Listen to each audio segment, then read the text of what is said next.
It's my personal belief, based on a fair amount of evidence, that they're not aliens. They've always been here. And I do think it's spiritual. That's my view. One thing I know for a dead certain fact, having seen it, is that there is good and evil, that we are being acted upon at all times. And I think every person can feel that in himself. I mean, there are moments when you are moved to do things that are much better than you actually are, and that are also more evil and destructive than you actually are. You are subject to forces from outside yourself. That is absolutely true. Now, we can argue about what they are, but every person in the room, if he's reflective, will tell you, yes, I know what you're talking about. And so there are forces that are not human, that do exist in a spiritual realm of some kind, that we cannot see, and that when you think about it, sort of make you think we live in an ant farm. Yeah. Being right? And that's Absolutely. that is real, Yeah. okay? When I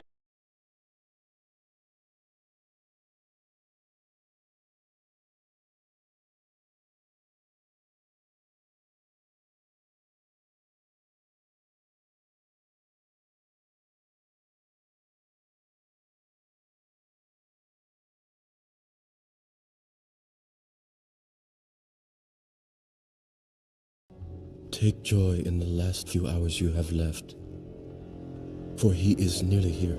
Like, cool, so everyone else saw that? Yeah. All right, so what, and then you're just kind of, and then there's this surreal moment of like, so do we go inside? Like,